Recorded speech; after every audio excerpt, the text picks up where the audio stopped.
Our next presenter is going to be with Heroes Outreach Program. It's something that we have here locally. This gentleman spoke to our Veterans Committee last year. For many of the committee members, I've sent you his story, and it's very powerful. And so if you'll just please state your name and who you're with, and you can proceed when you're ready. Thanks, Nick. Yeah. Make sure that your microphone's on. Yeah, it is. All right, well, my name is John Morlock, and I am the founder and president of the Heroes Outreach Program. And, hi, Lisa. Been a while.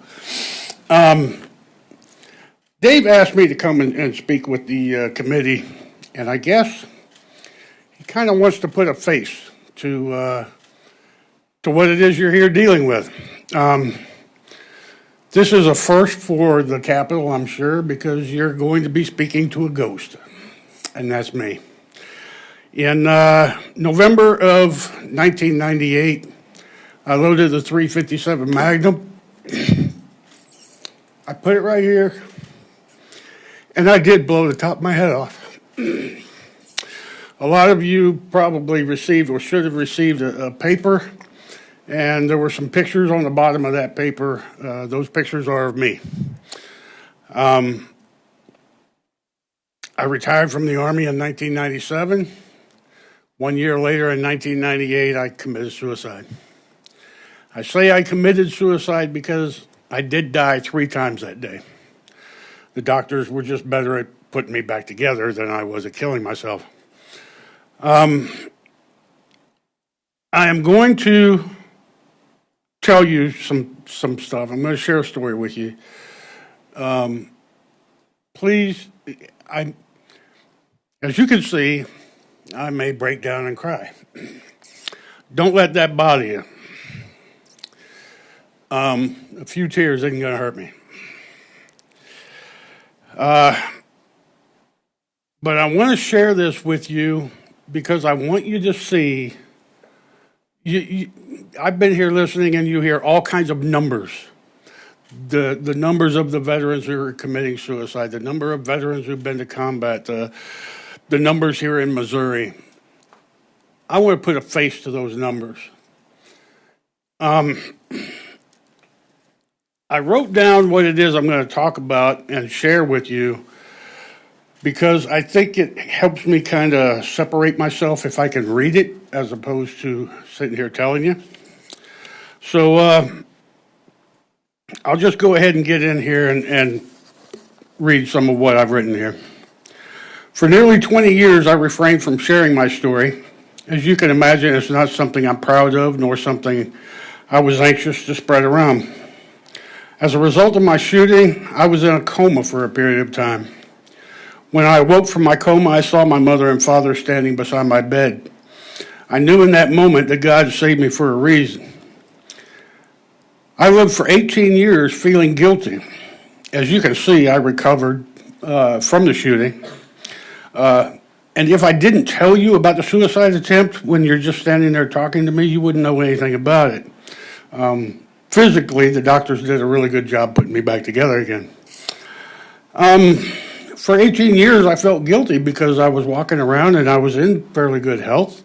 And which you can see if you saw the pictures on the forms or the pages that you were supposed to get, I kind of overcompensated for the weight loss I experienced during that time. So, but like I said, for 18 years, I felt guilty because I was walking around and I knew God saved me for a reason, and I knew I wasn't doing it. And I had conversations with God daily and say, look, I'm sorry, you saved me for something, and I know I'm not doing it. Well, in 2016, I heard the numbers of 22 veterans a day committing suicide. And it hit me like a lightning bolt. I knew that that's what he saved me for. So I started the Heroes Outreach Program. What I did was I looked at my situation and I said, okay, what brought me to that point that I actually pulled the trigger? What could have happened? What could I have done that would have kept me from reaching that point. And that's when I developed the Heroes Outreach Program, and I'll discuss more about it later. I started the Heroes Outreach Program as a way of saying to my fellow veterans, as a way of saving my fellow veterans from reaching the same dark place I found myself in. It was only a year or so after starting the program that I began sharing my story. I felt that I needed to let my fellow veterans know that I was coming from a place that they could identify with. In that way, I'd be able to reach them in ways no other program or organization could. You may wonder why I provided you a copy of my resume. Again, you hear about the symptoms and the effects of PTSD on a soldier returning. My resume, as you can see there, is rather diverse and lengthy. After I retired from the Army, I had a wife and 3 kids, 3 sons, and I had the responsibility of supporting them. Receiving disability or something like that didn't even come into my mind. So, I mean, I worked hard. The problem is you, well, I'll go ahead and read some of this so that, because I talk about it in there too. No, I'm not looking for a job. Rather, I wanted to show the struggles a veteran with PTSD deals with on a daily basis. As you can see from my resume, I worked very hard at several different types of jobs in order to support my family.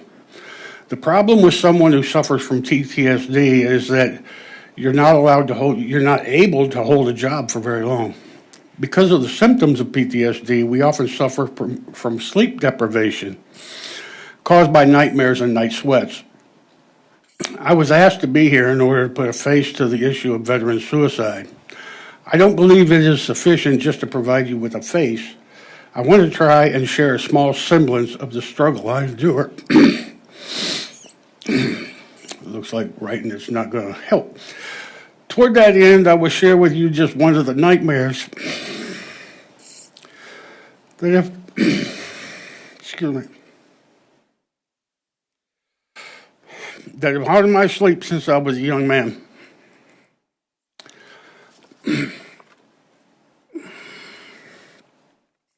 In 1983, I was a 20-year-old boy.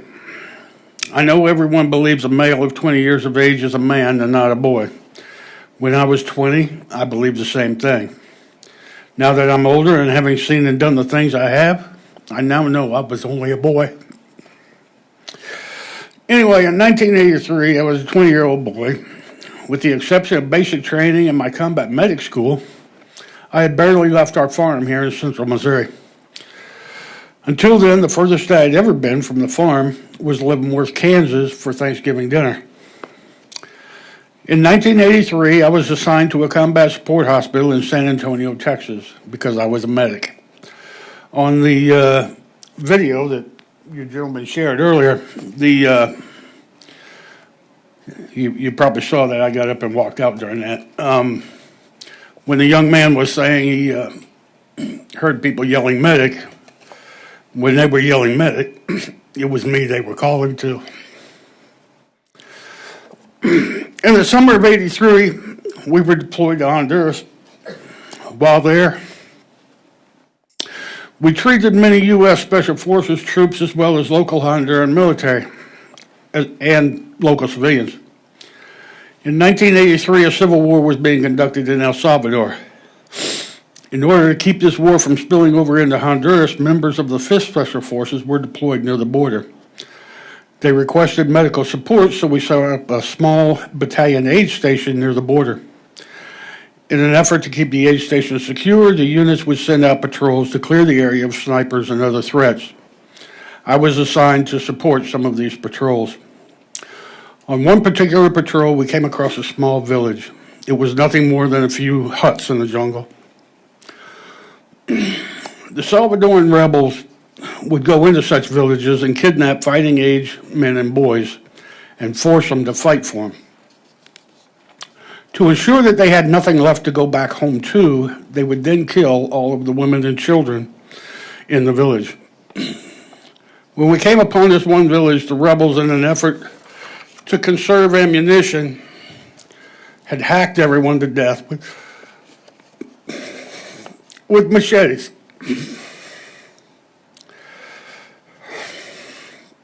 As a medic, it was my responsibility to triage all the inhabitants of the village and see if I could save any of them.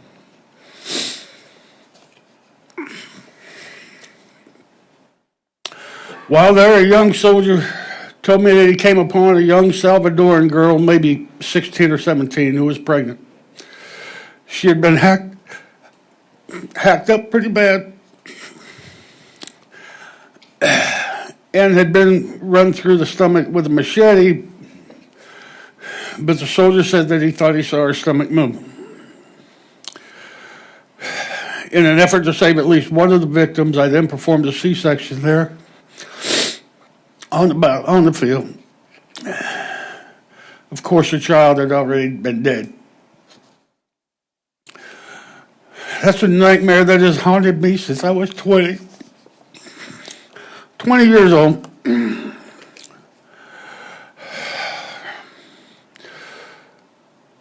When I wake up from one of these episodes, not only can I not go back to sleep, I don't want to go back to sleep. I'm afraid that I'll enter right back into the same nightmare that I just woke up from. And you have to understand that these nightmares are just as powerful as the day I was there. The faces that I see are there in front of me. This is not like watching a movie. It's going through it again. Because of that, soldiers with PTSD are in a constant state of sleep deprivation. It was common for me to get 2, maybe 3 hours sleep a night, and then go to work a 12-hour shift, come home, and live my life on just 2 or 3 hours sleep. As you can imagine, that creates, you become short-tempered, you become sluggish, your memory is bad. Excuse me.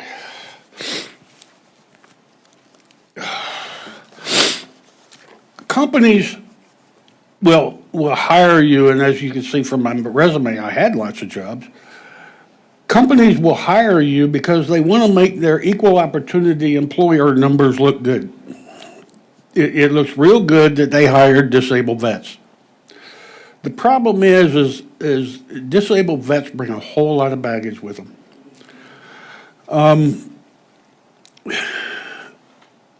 You have to take time off in order to go to VA appointments, in order to go to counseling sessions. Again, you're short-tempered, just the fact of being a veteran, you're more of a black and white person. You're more of a yes or no, right and wrong person. There's very little gray area in the middle when dealing with a veteran. Civilians aren't quite that way. I was told numerous times from my employers, you can't do that. You can't talk to these people that way. You can't tell these people they have to do this, that, or the other thing. Because it's a totally different mentality. So when companies are trying to save money, save the bottom line, that disabled veteran with PTSD is usually the first ones to go.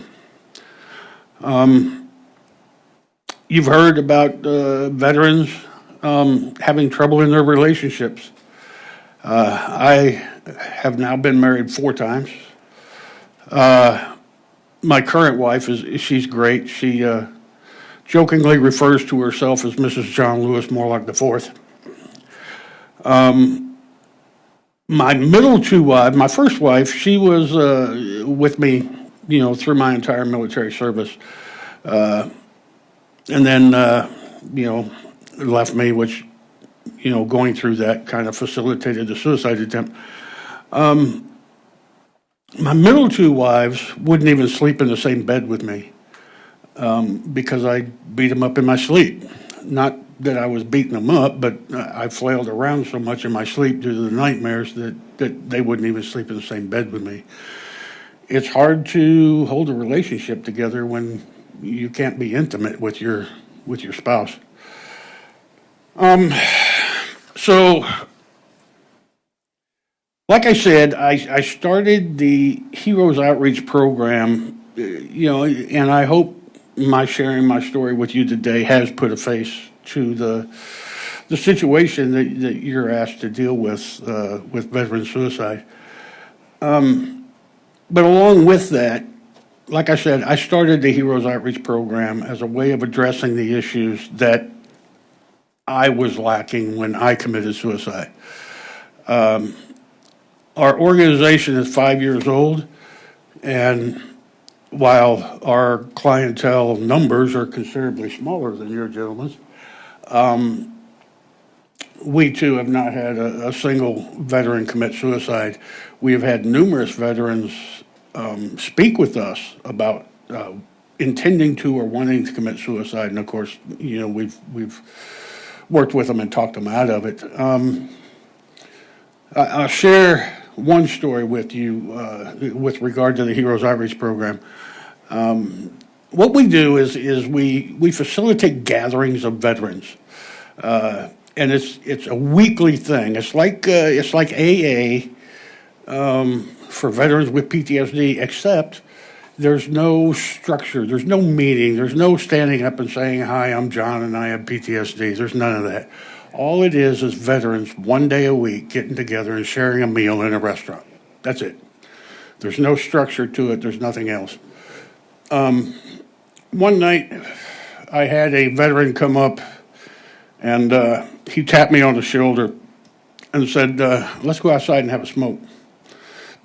And it was January, so I went out with him, and we stood outside in the cold and had a talk. And we talked for a little while, and then after about 10 or 15 minutes, he told me that he was sitting at home that evening with the 9mm sitting on the coffee table in front of him. And he was in his house alone, and he was about to commit suicide. And he said, "Well, let me go have a meal with some veterans first, and then I'll come and do it afterwards." Come to find out, that night was the 1-year anniversary of his wife dying in a car accident. And he was alone. Of course, after we talked for a while, we stood outside, very cold January day, for 45 minutes. And not only did he not commit suicide, but soon after that, he started facilitating gatherings of veterans at the restaurant there in that town. I have other stories that I could share of the success of the program, but I know I'm supposed to shut up here. We got 15 minutes, so so yeah, I'd be happy. Now, again, like I said, yeah, I'm sorry I broke down and I cried and everything, but don't worry about it. Tears aren't going to kill me or hurt me. If you have any questions whatsoever, please ask me. I'd be happy to answer.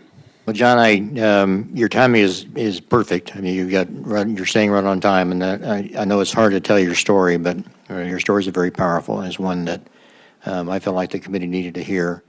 I know you've got some relationships that are in the building, and I'm honored to call you my friend and have you come to my office. As I am. I'm glad to open this up for any questions from the committee if you have. Representative Stevens. Here I go. So, how did you survive? Well, like I said, God. I mean, I literally am a miracle. I mean, you're talking to a living miracle. Of course, in essence, what I did was I gave myself a frontal lobotomy. All this is reconstruction. It's all, it's like a resin plastic. You can see a scar runs all the way across here, and if you got those pictures and everything, you saw where the staples were holding it all together. I blew my tongue off. My sinuses, as you can imagine, are kind of messed up. 357 tends to do a little bit of damage as it's going through you. Good grief. My jaw was broken in several locations. My jaw was wired shut for about a month. But yeah, I mean, I just, as my son during this COVID, I got COVID, and my son is a police officer in Boise, Idaho, And he called me up and we were talking one time, and I said, "Yeah, and I got COVID, but it didn't kill me." And he laughed on the other end. He said, "Dad, I think we pretty much established nothing's going to kill you." So yeah, I just survived. I mean, that's. Well, I tell you, I'm Gracious. sorry, go ahead. I'm just As I, exclaiming. Really, the purpose of these hearings are really to get stories like yours out there. I admire your bravery for being able to tell the story, and I for one am glad that you are here and survived, and you're able to tell that story, and for what you're doing for other veterans. So I appreciate that, and I'm going to come down to one of your meetings one of these days because I wish you would, Dave. Silver Dollars I'd is one of my actually like favorite to invite places. everyone here to. Lisa shows up every now and again, but she stopped coming now that she's not our representative anymore. Redrew the lines, so. All right, well, John, thank you so much for being here. Appreciate it. Absolutely, thank you. Yes, sir. We got about